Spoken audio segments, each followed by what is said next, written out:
Every morning at 7:15, I walk past the same corner on Madison Street. The coffee shop sits on one side, the old brick building on the other, and right there in between, wrapped in layers of faded blankets, sits the woman I've come to know as Margaret. I never planned to make this a routine. It just happened one Tuesday morning when I had an extra muffin in my bag, and she looked so cold. Now, 6 months later, I can't imagine starting my day without stopping by. I bring her breakfast, sometimes lunch. She never asks for it, never expects it, but her eyes light up every single time. My name is Rebecca Torres, and I'm 32 years old. I work as a paralegal at Henderson and Associates downtown. The kind of job that sounds impressive at family gatherings, but feels suffocating by Wednesday afternoon. I've been there for 8 years, doing the same motions, filing the same paperwork, watching the same people get promoted while I stay exactly where I am.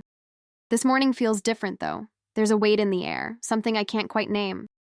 I grab my usual coffee and a breakfast sandwich for Margaret, plus a banana because she mentioned last week that she missed fresh fruit.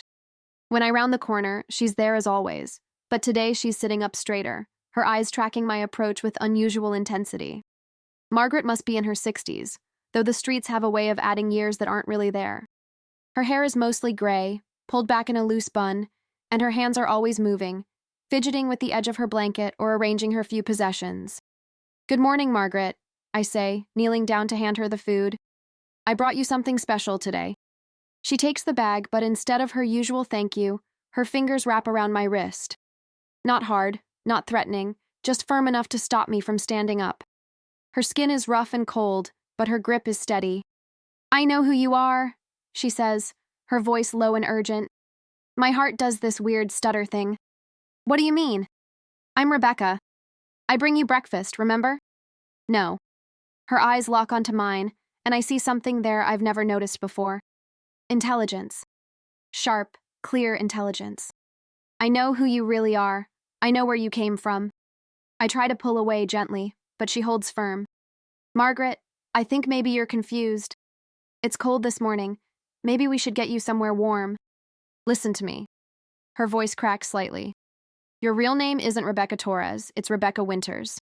And 28 years ago, you were taken from your mother outside a grocery store in Portland, Oregon." The world tilts. I actually feel it shift beneath my feet. That's not funny. Let go of me. "Your mother's name is Catherine Winters. She has a birthmark on her left shoulder shaped like a half moon. You have the same one, don't you? On your right ankle." My free hand instinctively moves toward my ankle, hidden beneath my jeans and boot. I've had that birthmark my whole life. My parents, the Torres family who raised me, always said it was unique, special.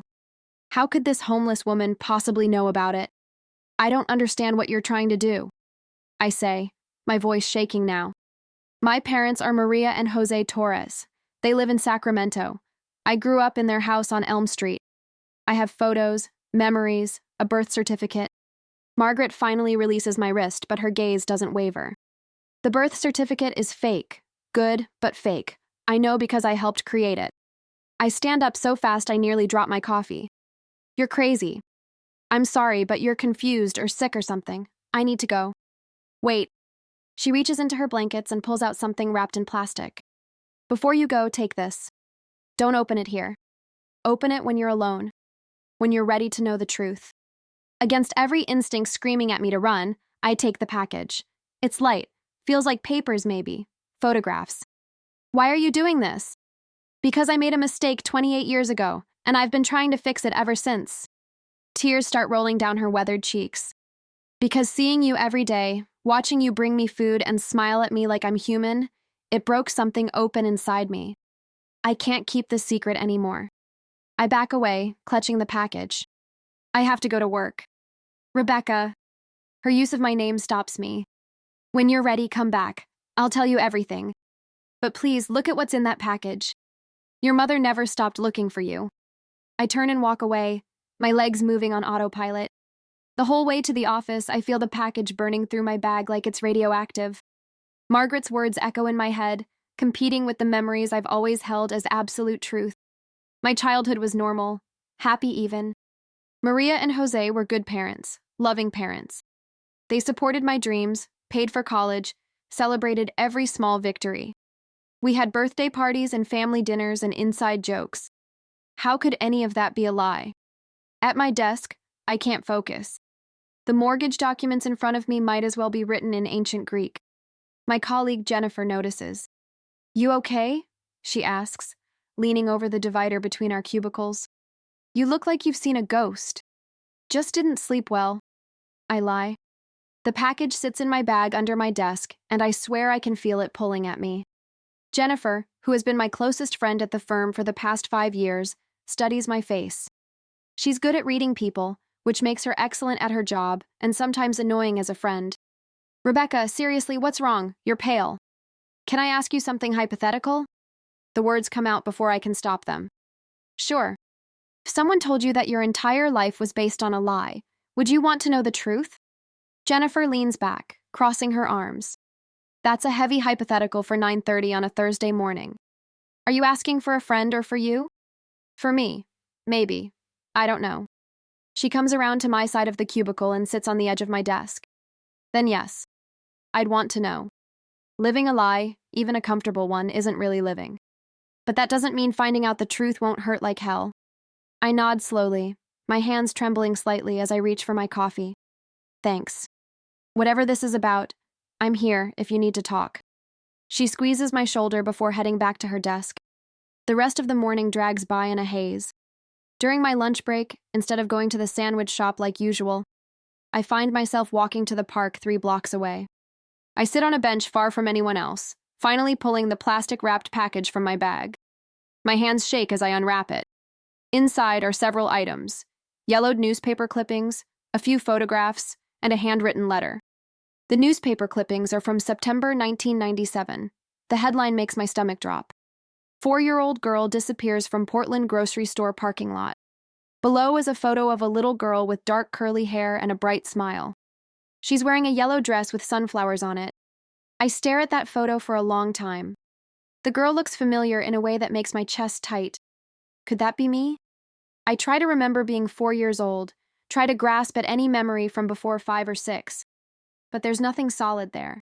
Just vague impressions of a house with blue curtains, but I always thought that was the Torres house. The next clipping is from a year later. Mother continues search for missing daughter. The photo shows a woman, maybe in her 30s, holding the same picture of the little girl. Her face is devastated, hollowed out by grief. The caption identifies her as Catherine Winters. I pick up one of the photographs. It shows the same woman, Catherine, but younger, maybe early 20s. She's holding a baby, and the joy on her face is so pure it hurts to look at. On the back, someone has written in faded ink, "Catherine and Rebecca, 3 months old." My vision blurs. I set the photo down and unfold the letter. The handwriting is shaky but readable. The letter begins, "My name is Margaret Foster. 28 years ago, I did something unforgivable. I helped my brother, David Foster, falsify adoption papers for you. He and his wife were desperate for a child, had been rejected by legitimate agencies due to his past legal troubles. When he told me what he was planning, I should have stopped him. Instead, I helped. I have to stop reading." The words swim in front of my eyes. David Foster. My father's name is Jose Torres, not David Foster.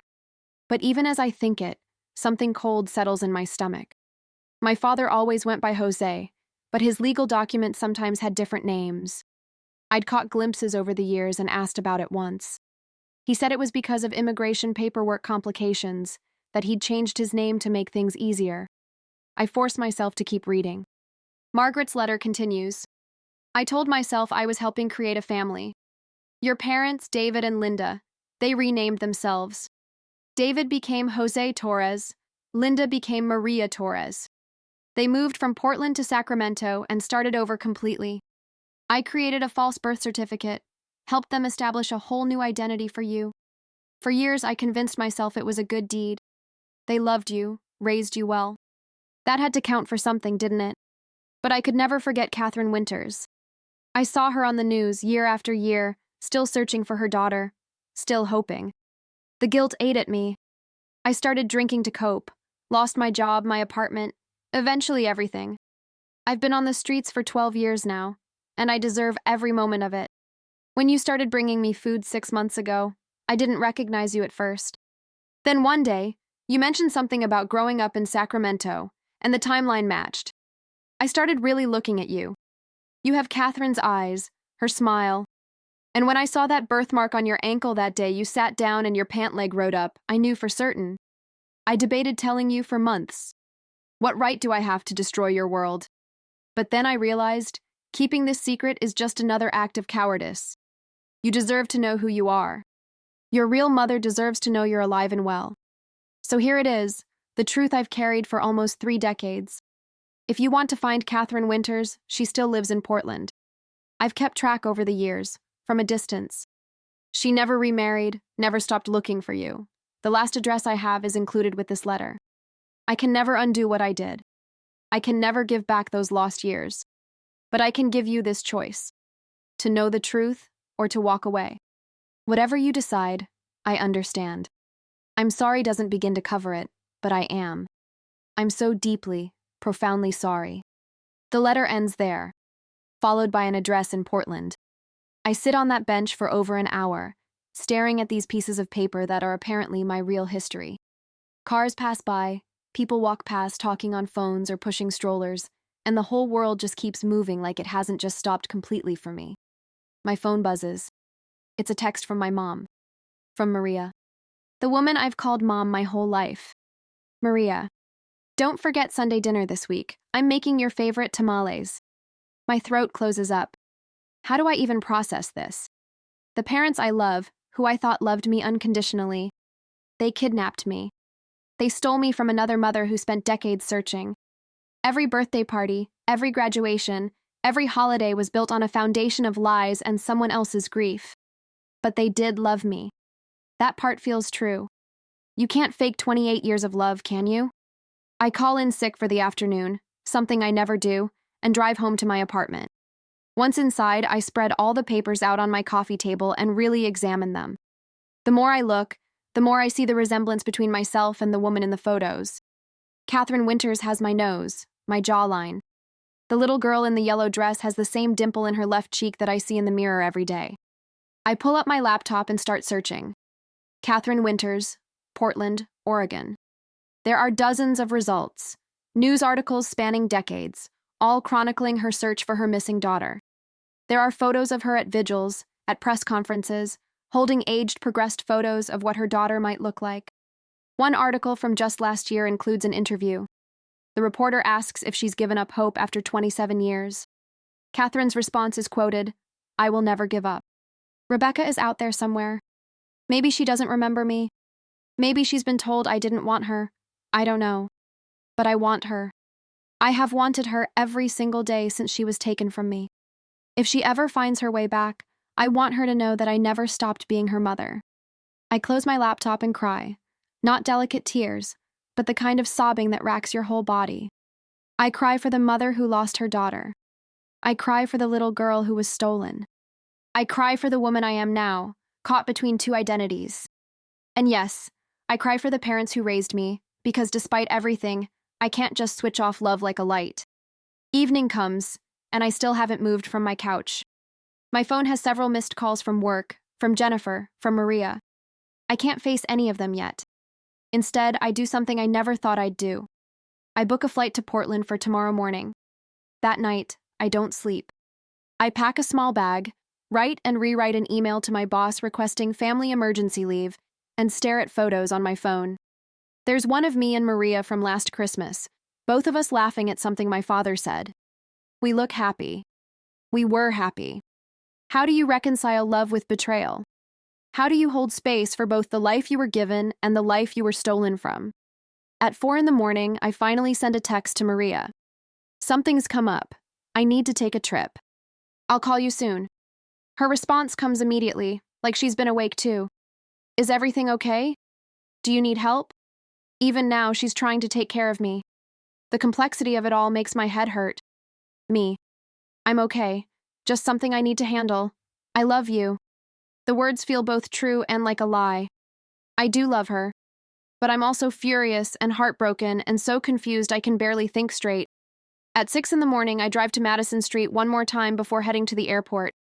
Margaret is in her usual spot, and when she sees me approaching, her whole face changes. Hope and fear war across her features. I read everything, I tell her, my voice rough from crying. I'm going to Portland. She nods, tears already streaming down her face. Thank you for not hating me. I don't know what I feel about you yet, I say honestly. You helped steal a child. You helped keep a mother from her daughter for almost 3 decades. But you also finally told the truth. I don't know how to process any of this. You don't have to forgive me, Margaret says quietly. I don't forgive myself. I just wanted you to know the truth. I pull out my wallet and hand her all the cash I have, about $200.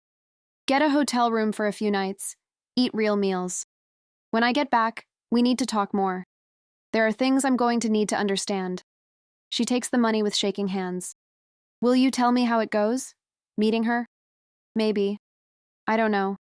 I pause, then add, thank you, I think, for finally being brave enough to tell me. The flight to Portland is only 2 hours, but it feels like crossing into another dimension. With each mile, I'm traveling toward a past I don't remember. Toward a woman who is supposedly my mother, but who I've never consciously known. I didn't call ahead. Didn't warn anyone I was coming. Part of me is terrified I'll lose my nerve if I give myself too much time to think. The address Margaret provided leads to a modest house in a quiet neighborhood. The yard is well maintained, with flower beds that look carefully tended. I sit in my rental car across the street for 20 minutes, just staring at the house. Somewhere inside is a woman who has spent 28 years grieving for me. What do you even say in a situation like this? Hi. I might be your long-lost daughter. Sorry it took almost 3 decades to find you. Finally, before I can talk myself out of it, I get out of the car and walk to the front door. My hand hovers over the doorbell for what feels like forever before I finally press it. The woman who answers is older than in the photos, but unmistakably the same person. Catherine Winters has gray streaking through her dark hair now, and lines around her eyes, but those eyes themselves are eerily familiar. They're the same color as mine, the same shape. Can I help you? She asks, and her voice is kind, welcoming to a stranger on her doorstep. My carefully prepared speech evaporates. Instead, I hear myself say, My name is Rebecca. I think you've been looking for me. She goes completely still. The color drains from her face. What did you say? I was 4 years old when I disappeared from a grocery store parking lot in Portland in September 1997. The people who took me renamed me Rebecca Torres and moved to Sacramento. But before that, my name was Rebecca Winters. Catherine's hand flies to her mouth. She's shaking so hard I'm afraid she might fall. How did you find me? It's a long story. Can we maybe sit down? She nods mutely and steps back to let me in. The inside of the house is cozy, filled with bookshelves and comfortable furniture.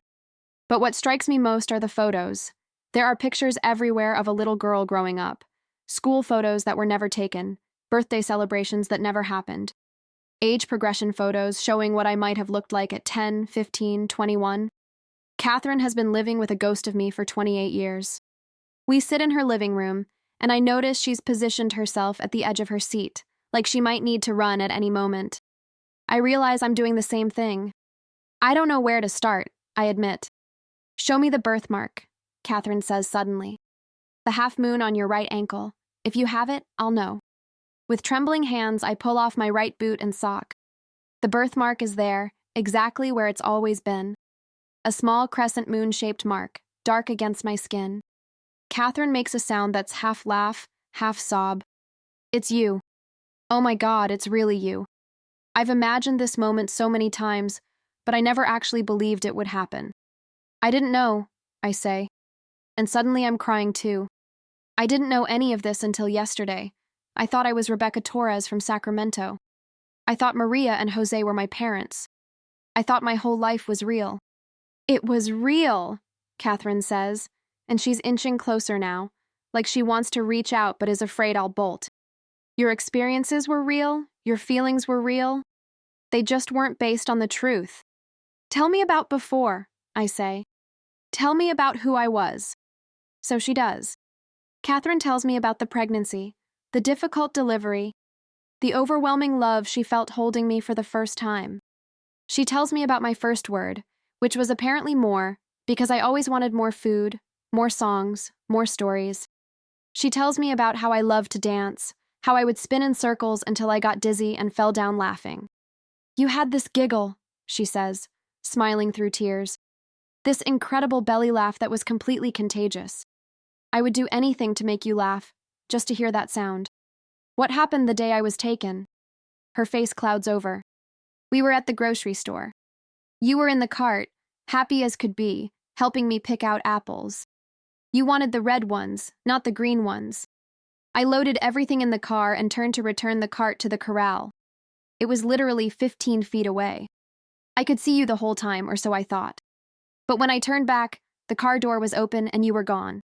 Catherine's voice breaks. I screamed your name, ran through the parking lot like a madwoman. Someone had taken you in those few seconds. Security footage later showed a man, but he wore a hat low and the video quality was terrible. We never could identify him for certain. David Foster, I say quietly. His sister Margaret gave me the name.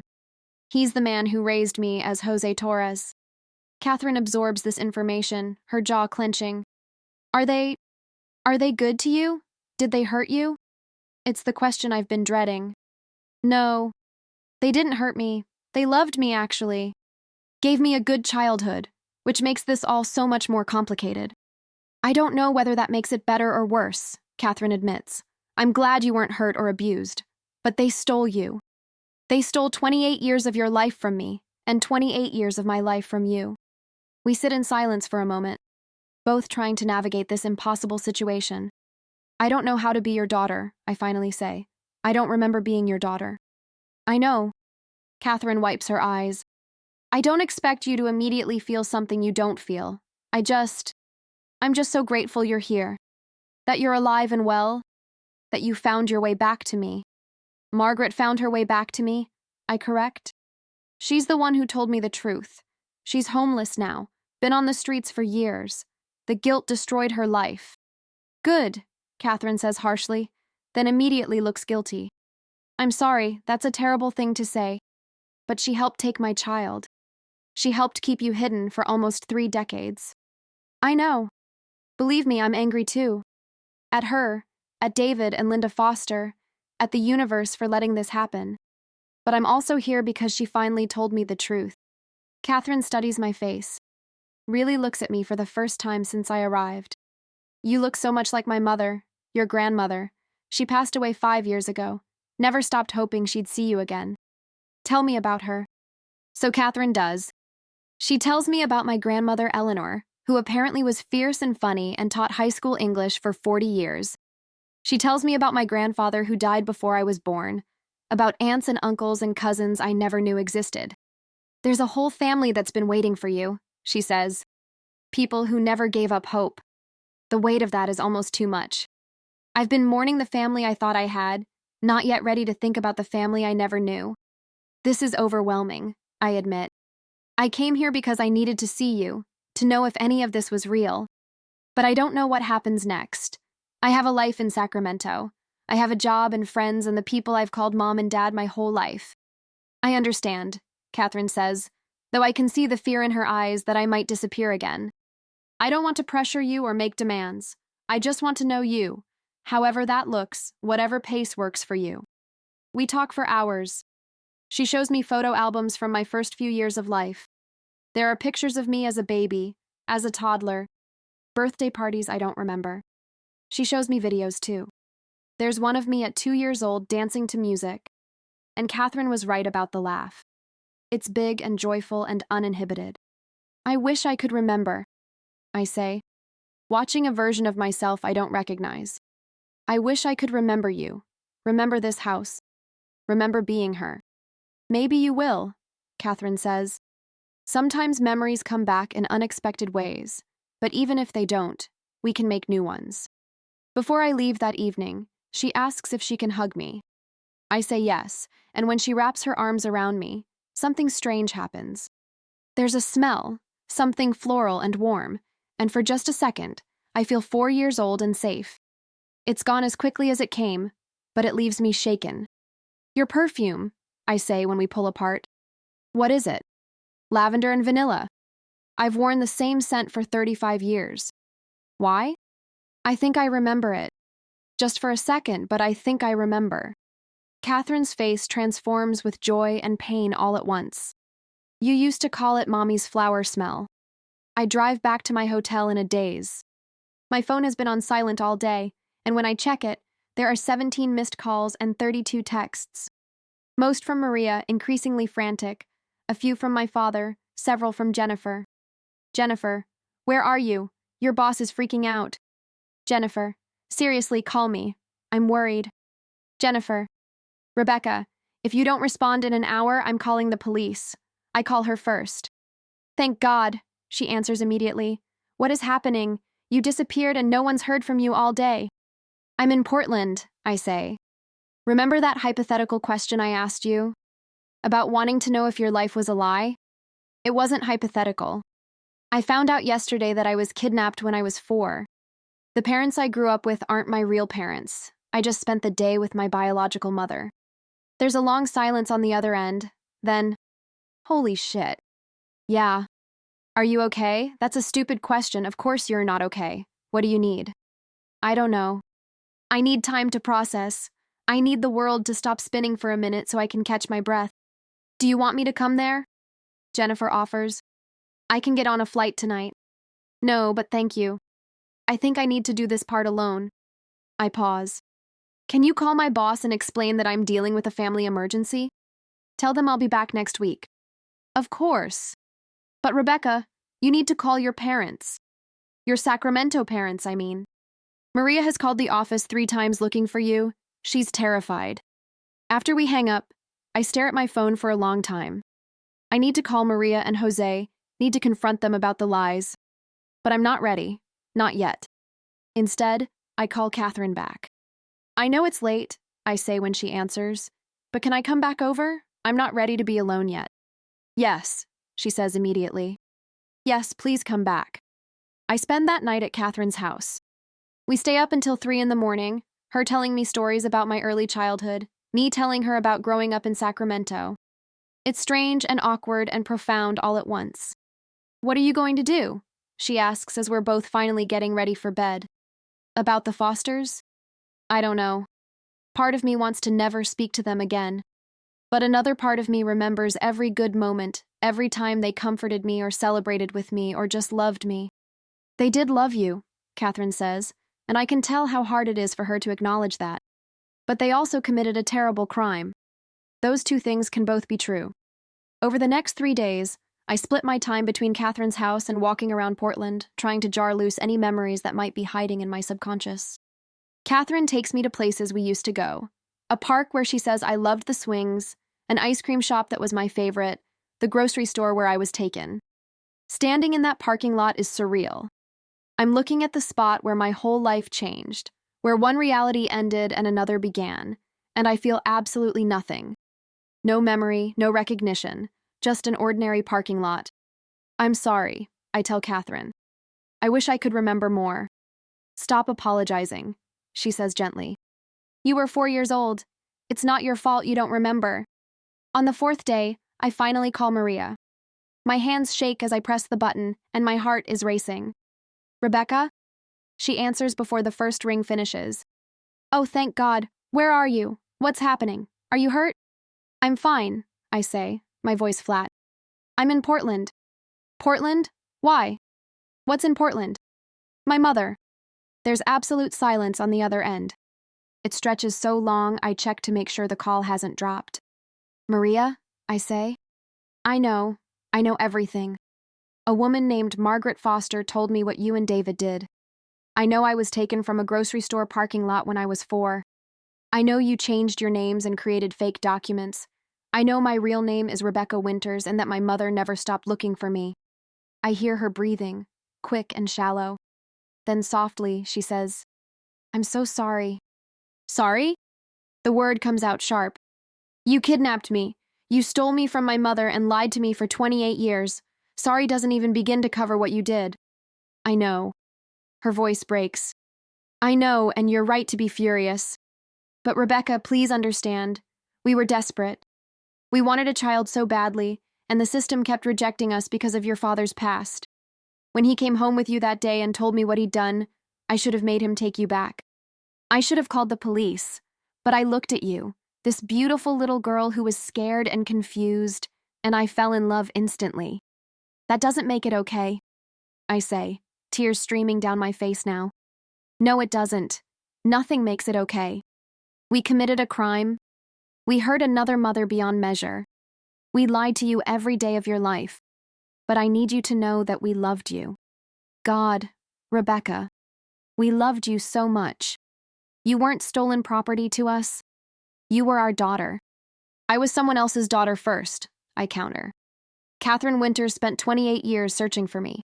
She has age progression photos all over her house, showing what I might look like at ages I was actually living through in Sacramento. Can you imagine that kind of torture?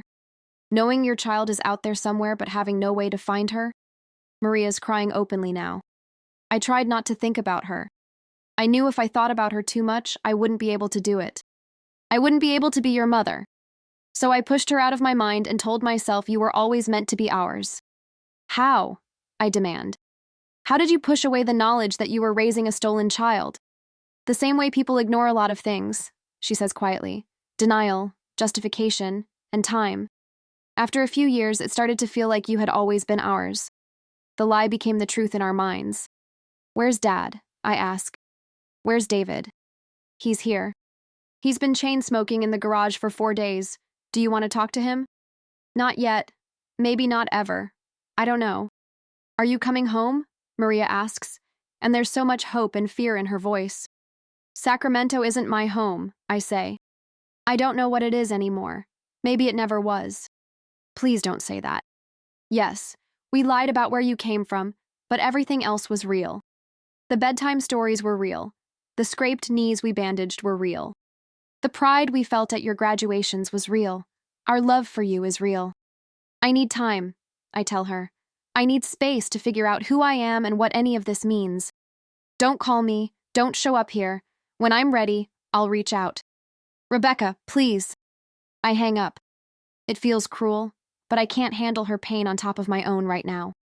I'm drowning in conflicting emotions, and I need to find solid ground before I can help anyone else. Catherine finds me on her back porch an hour later, still crying. You called them? She asks, sitting down beside me. I nod. Maria answered. She admitted everything. Said she knew it was wrong but did it anyway because she wanted to be a mother so badly. And how do you feel? Like I'm being torn in half. I'm furious at them for what they did. But I also can't just erase 28 years of love and memories. They're the parents I knew. They're the ones who raised me. Catherine is quiet for a moment. Then she says, You don't have to choose. I know society wants everything to be simple, black and white. But life is messy and complicated. You can be angry at them for the crime they committed while also acknowledging that they loved you. You can build a relationship with me while still having feelings for them. All of these things can be true at once. How are you so understanding? I ask. They stole your daughter. Doesn't that make you want to destroy them? Oh, it does, Catherine says with surprising fierceness. There's a part of me that wants to see them prosecuted to the fullest extent of the law. That wants them to suffer the way I've suffered. But there's also a part of me that recognizes they gave you a good life. They kept you safe and loved, and punishing them now doesn't give me back the years I lost. It doesn't undo the damage, it just creates more pain. So what do? We take this one day at a time. We get to know each other. We let you process everything at your own pace. And eventually, you'll figure out what kind of relationships you want to have with everyone involved. I spend 2 weeks in Portland. Catherine takes time off from her job as a librarian, and we spend nearly every day together. She introduces me to family members who cry when they meet me. She shows me my old bedroom, which she's kept exactly as it was the day I disappeared. There's a toddler bed with a purple comforter, shelves of picture books, and stuffed animals arranged carefully on a rocking chair. I couldn't change it, she explains. For years I thought you might come back and I wanted everything to be ready for you. Then even when I accepted you might never come home, I still couldn't bring myself to pack it up. It felt like erasing you completely. Standing in that frozen-in-time room, I have a flash of memory. Not visual, just emotional. A feeling of safety, of being small and protected. It's gone before I can grasp it, but it was there. I think I'm starting to remember things, I tell Catherine over dinner one night. Not full memories, but impressions, feelings. That's more than I ever hoped for, she says, reaching across the table to squeeze my hand. I'll take whatever pieces you can recover. Catherine tells me more about my father, her husband, who died in a car accident when I was 2. He would have loved to see you now, she says, showing me pictures of a man with kind eyes and a warm smile. You have his stubbornness, apparently. Even at 4, if you decided you didn't want to do something, there was no changing your mind. I learn about my grandparents, aunts, uncles, cousins. Catherine shows me family trees and tells me stories about people I'm related to, but never knew existed. It's overwhelming and wonderful and sad all at once. But I also can't stop thinking about Maria and Jose, about the parents who raised me. Late at night, I look through photos on my phone. There's one from my high school graduation, all 3 of us beaming. One from a family vacation to Yosemite when I was 12. One from just last year at Christmas. How do you categorize love that's based on a lie? Is it less real? Does the foundation it's built on negate everything that came after? Jennifer calls me regularly to check in. You need to come back soon, she says during one call. Your boss is getting impatient, and also I miss you. Plus you need to actually deal with the Sacramento situation at some point. I know, I sigh. I'm just not ready. Rebecca, can I be honest with you? Always. You're never going to be ready. This situation is impossible. There's no right answer, no perfect solution. At some point, you just have to step into the mess and figure it out as you go. She's right, of course. After 2 weeks, I book a return flight to Sacramento. Catherine drives me to the airport and we're both crying before we even get out of the car. You'll come back? She asks, gripping my hands. This isn't goodbye. It's not goodbye, I promise. I'll come back. Maybe in a few weeks. We can video chat in the meantime. I'm so scared I'm going to lose you again, she admits. I know that's not fair to put on you, but it's true. Now that I have you back, the thought of you disappearing again is unbearable. I'm not disappearing. You have my number, my email, my address.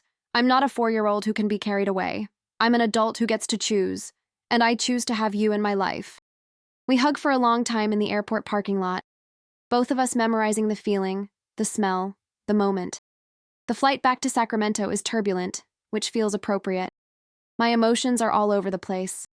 I'm returning to the city where I grew up, but it doesn't feel like home anymore. Nothing feels like home anymore. I go straight to my apartment, bypassing the office entirely. I need to see Maria and Jose, need to have the confrontation I've been avoiding. But I need to do it on my terms. Jennifer meets me at my apartment that evening. She takes one look at me and pulls me into a hug. You look exhausted. I am, I admit. Emotionally, physically, spiritually. I'm exhausted in ways I didn't know were possible. We order Thai food and I tell her everything. About Margaret's confession, about meeting Catherine, about the 2 weeks in Portland, about the phone call with Maria and the anger and confusion and grief that's consuming me. What are you going to do? Jennifer asks when I finally finish. I'm going to see them. Tomorrow.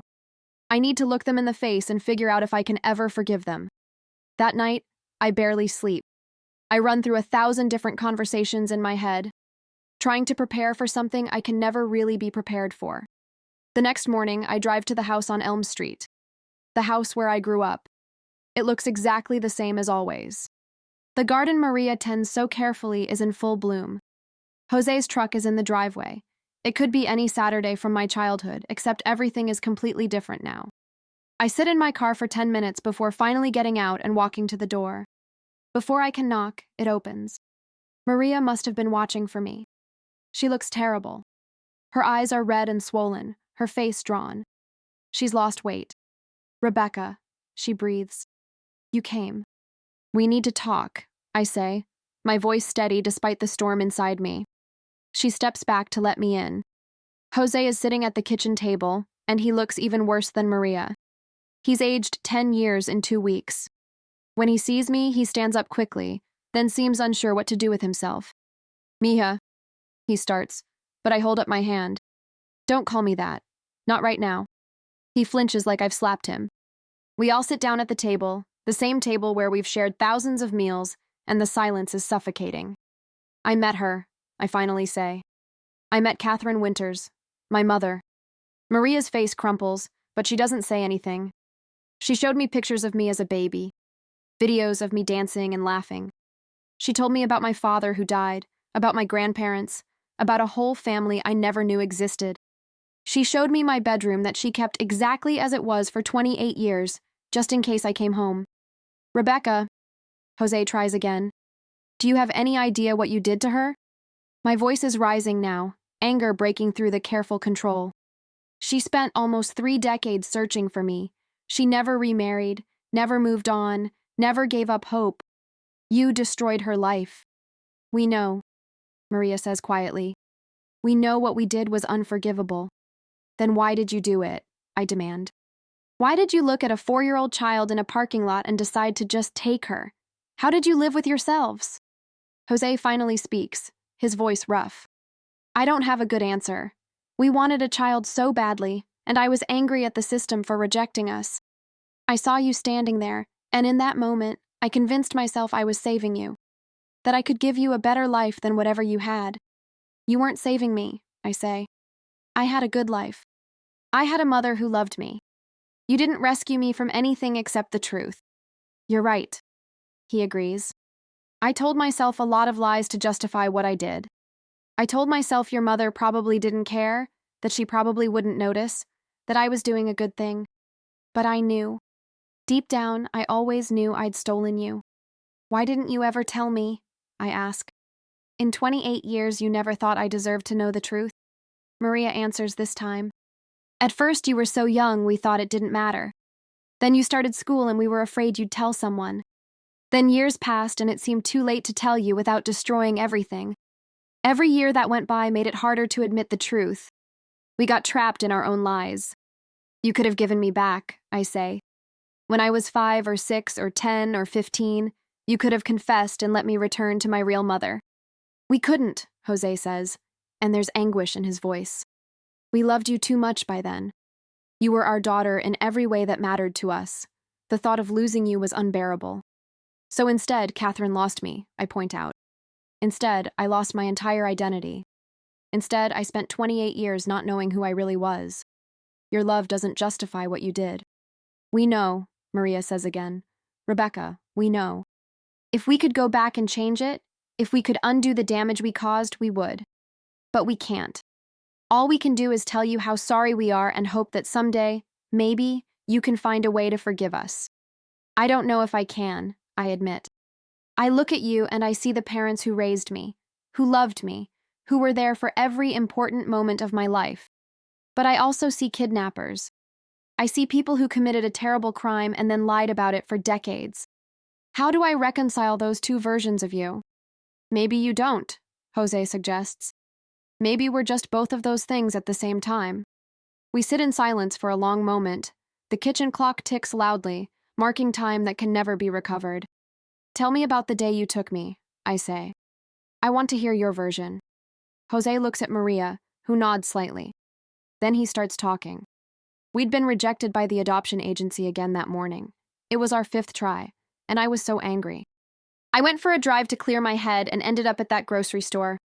I was sitting in my car in the parking lot when I saw this little girl. You. You were in a yellow dress, skipping next to the shopping cart while your mother loaded groceries. You looked so happy. He pauses, his hands shaking. Your mother turned away to return the cart, just for a second. And I don't know what came over me. I got out of my car and walked over. You looked up at me with these big eyes and I said, "Your mommy sent me to get you." And you believed me. You took my hand and walked to my car. I feel sick. Just like that? You just took me? Just like that, he confirms. By the time your mother realized you were gone, I was already out of the parking lot. I heard her screaming your name as I drove away. And you didn't turn around, I say. You heard a mother screaming for her child and you just kept driving. I almost did, he says. I got about 2 miles away and pulled over. You were in the back seat asking for your mommy, starting to get scared. I knew I should take you back. But then I looked at you and I thought about all those adoption rejections, about how much we wanted a child, and I convinced myself this was meant to be. It wasn't meant to be, I say flatly. I was meant to be with my mother. I know that now. I've known it for a long time, actually. But by then, we were in too deep. We'd changed our names, moved cities, created new identities. Going back would have meant prison and losing you anyway. So we just kept going forward, kept living the lie. Maria adds, we told ourselves that as long as we loved you well, as long as we gave you a good life, it somehow made up for what we'd done. But it didn't. Nothing could make up for taking a child from her mother. Why Sacramento? I ask. Why did you choose to move here? It was far enough from Portland but still in a familiar region, Jose explains. Maria had a cousin here who agreed to help us establish new identities. She's the one who introduced us to Margaret Foster. Margaret is the one who finally told me, I say. She's been living on the street for years. The guilt destroyed her. Good, Jose says harshly. She helped us do a terrible thing. She should feel guilty. You should feel guilty too, I point out. Do you? Every single day, he says. Rebecca, not a day has passed that I haven't thought about Catherine Winters, about what we did to her. I've had nightmares about it for years. The guilt has eaten away at me. But not enough to confess, I note. Not enough to give me back. No, he admits. Not enough for that. We're selfish. We're cowards. We're criminals. But we're also the parents who raised you. Both things are true. I stand up, suddenly needing space. I walk to the window and look out at the backyard where I used to play. There's the tree I climbed when I was 8 and broke my arm falling out of. There's the spot where we planted a vegetable garden when I was 12. There's the patio where we had barbecues every summer. I have so many good memories here, I say. Birthday parties and holidays and ordinary Tuesday nights watching movies. How am I supposed to hold on to those memories while also acknowledging that they were built on trauma? I don't know, Maria says. But maybe you don't have to choose. Maybe you can be angry about what we did while also valuing what we had. I turn back to face them. I met aunts and uncles and cousins in Portland. People who have been grieving me for 28 years. They all want to know me now, want to make up for lost time. And I want to know them too. But that means accepting that you're not my only family, that you might not even be my primary family. We understand, Maria says, though I can see how much it hurts her. Do you? I challenge. Do you really understand that you might lose me? Not because I'm being taken away this time, but because I'm choosing to reconnect with my real family? You have 2 families, Jose says. That's complicated and messy. But it's the truth. We just hope there's still room for us in your life, even if we don't deserve it. I don't answer that. Instead, I ask, are you going to turn yourselves in, confess to the police? They exchange a long look. Finally, Maria says, that's up to you. If you want us to face legal consequences, we will. If you want to press charges, we understand. Whatever you need to heal from this, we'll do it. I don't know what I want, I admit. Part of me wants to see you punished. But another part of me recognizes that prosecuting you now doesn't change anything. It doesn't give Catherine back her lost years. It doesn't give me back my identity. It just creates more pain. Whatever you decide, Jose says, we'll accept it. We've spent 28 years living in fear of this moment. Now that it's here, there's almost a relief in finally facing the consequences. I grab my purse, suddenly desperate to leave. I need more time.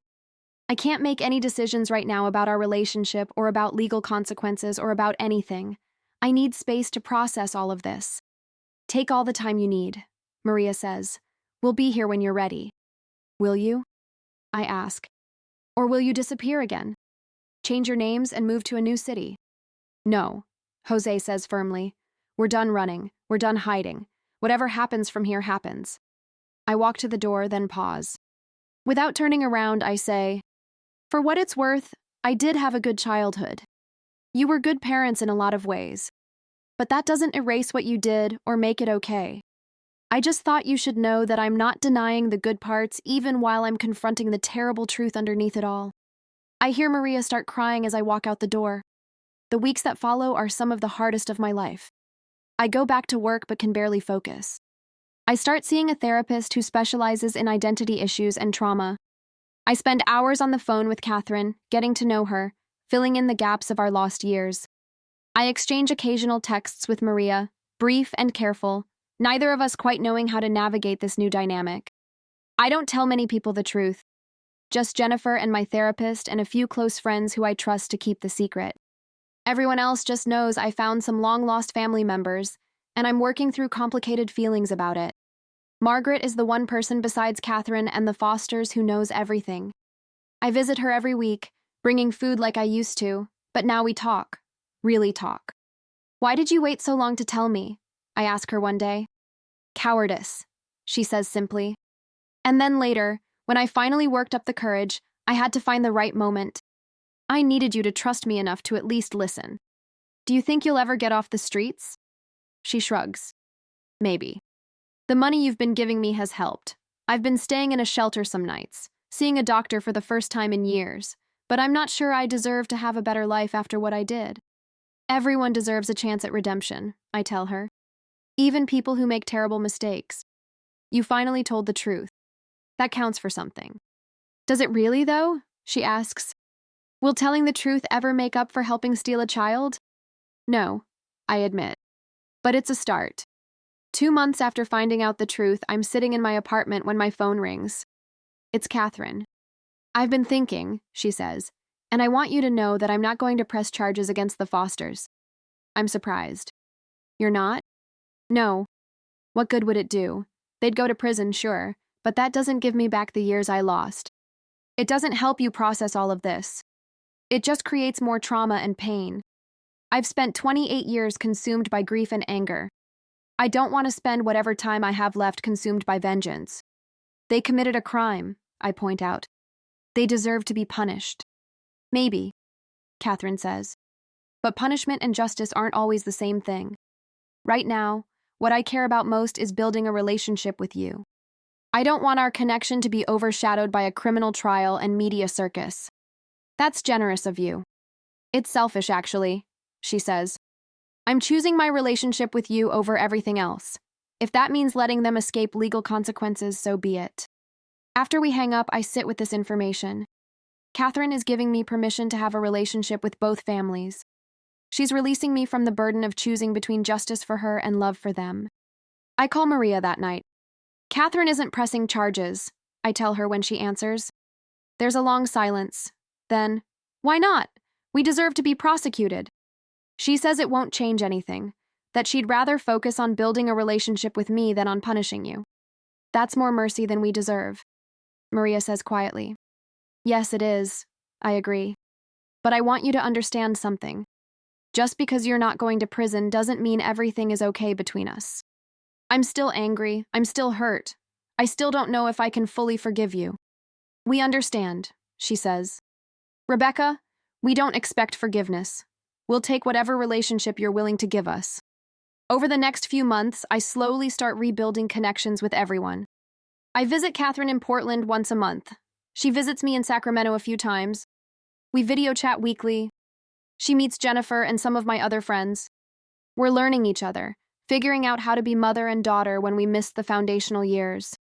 I see Maria and Jose occasionally, awkward dinners where we try to find common ground. It's harder with them because every interaction is weighted with the history of lies. But we're trying. One day, about 4 months after everything came out, I'm having coffee with Catherine in Portland when she asks, "Do you think you'll ever be able to fully forgive them?" "I don't know," I answer honestly. "Some days I think maybe yes. They did love me. They did give me a good life. But then other days I remember what they stole from both of us and I'm furious all over again." "That's normal," she says. "Forgiveness isn't a one-time decision. It's something you choose over and over again, and some days you won't be able to choose it." "How are you so wise about all this?" "I've had 28 years to think about what I'd do if I ever got you back," she says. "I've imagined every scenario, including this one where you still have a relationship with the people who took you. I decided a long time ago that if it came down to it, I'd rather share you than lose you entirely." I reach across the table and take her hand. "You're not going to lose me, I promise." "I know," she says, or at least I'm learning to believe it. We sit in comfortable silence for a moment, then Catherine asks, "Have you thought about changing your name? Going back to Rebecca Winters legally?" "I have thought about it," I admit. "But I'm not sure. Rebecca Torres has been my identity for 28 years. That's who everyone knows. And even though the Torah's name is connected to lies, it's also connected to my actual life experiences. I don't know if I want to erase that completely. You don't have to decide right now, she says. Or ever, really. You get to define your own identity, however makes sense to you. 6 months after Margaret's confession, I organize a meeting between Catherine and the Fosters. It's something I've been working toward in therapy, though my therapist has warned me repeatedly that it might not go well. We meet at a neutral location, a quiet cafe in Sacramento. Everyone is tense when they arrive. Catherine sits on one side of the table, Maria and Jose on the other. I sit at the end, feeling like a mediator in a conflict that can never fully be resolved. For a long time, nobody speaks. Then Jose says, "Thank you for agreeing to meet with us." Catherine nods stiffly. "Rebecca asked me to, for her sake, not yours." "We understand," Maria says quietly. "Do you?" Catherine's voice is sharp. "Do you understand what you did to me? What it feels like to have your child stolen and to spend almost 3 decades wondering if she's alive or dead, happy or suffering?" "No," Jose admits. "We can imagine, but we can never truly understand." "Every birthday," Catherine continues, and her voice is shaking now. "Every Christmas, every ordinary Tuesday, I thought about her. I wondered what she looked like, what she was doing, if she ever thought about me. I saw other mothers with their daughters and felt like I'd been hollowed out. You did that to me." "We know," Maria says, tears streaming down her face. "We know and we're sorry. It's not enough. I'm sorry will never be enough, but it's all we have to offer." Catherine looks at them both for a long moment. Then she says, "I want to hate you. Part of me does hate you. But I also see that you loved her, that you raised her well, and that complicates everything." "We did love her," Jose says. "We still do. That doesn't excuse what we did, but it's the truth. Here's what I need from you," Catherine says. "I need you to acknowledge that Rebecca has 2 families now. I need you to support her relationship with me and not make her feel guilty for wanting to know her biological family. Can you do that?" "Yes," Maria says immediately. "We want whatever makes Rebecca happy. Even if that means she becomes closer to me than to you." That one hits hard. I see both Maria and Jose flinch. But after a pause, Jose says, "Even then, she deserves to know where she came from. She deserves to have her real family." "And you," Catherine says, turning to me. "What do you need from all of us?" "I need everyone to stop asking me to choose," I say. "I need space to be angry and confused and hurt without feeling like I'm betraying anyone. I need permission to love you all in different ways without it being a competition." "You have that from me," Catherine says. "From us too," Maria adds. "We don't leave that meeting as friends. We probably never will be. But we leave with an understanding, a framework for coexisting in my life without destroying each other. A year after finding out the truth, I'm in a different place. Not healed exactly, but healing. I'm building a real relationship with Catherine, spending holidays with her sometimes and with the Fosters other times. I've met my extended biological family, and they've welcomed me with open arms. I've even located some half-siblings from my biological father's side. Margaret got into a transitional housing program and is working on getting back on her feet. We meet for coffee once a month, our relationship strange and complicated but somehow important. Maria and Jose are seeing a therapist themselves, working through their guilt and their fear of losing me completely. Our relationship is different now, more honest but more fragile. We're figuring out what family means when the foundation has been shattered and rebuilt. I'm still Rebecca Torres at work, still living in Sacramento, still mostly the same person I was before Margaret grabbed my wrist that morning. But I'm also Rebecca Winters now, daughter of Catherine Winters, part of a family I never knew existed. The truth didn't set me free exactly. It complicated everything. But it also gave me something precious. The knowledge of where I came from. The chance to know my biological mother. The opportunity to reclaim pieces of my identity that were stolen from me. Some days are harder than others. Some days I'm angry at everyone involved. Some days I'm grateful for the weird, complicated family situation I've ended up with. Most days I'm just trying to take it one moment at a time.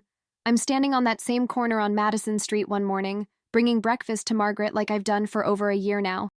She's in a better place physically, has gained some weight, her eyes are clearer. We're both different people than we were that day she grabbed my wrist. Thank you, she says, taking the food, for not giving up on me. Thank you, I reply, for being brave enough to tell me the truth. Even though it destroyed everything I thought I knew, I'm grateful to finally understand who I am. As I walk away toward my office, my phone buzzes with 2 text messages that arrive simultaneously. Catherine, thinking of you today. Love you. Maria, don't forget dinner next week. Love you. 2 mothers, 2 families, 1 complicated, beautiful, messy truth. I type back the same message to both of them. Love you too. Because despite everything, despite the lies and the pain and the impossible situation, love is the one thing that's real. The Fosters loved me even though they shouldn't have had me. Catherine loved me even though I was taken from her. And I love them all, in different ways, with different complications, but genuinely. My name is Rebecca, Rebecca Torres, Rebecca Winters. Both and neither. I'm 32 years old, and I'm still figuring out who I am. But for the first time in my life, I'm doing it with the full truth as my foundation. And that, I'm learning, is worth everything.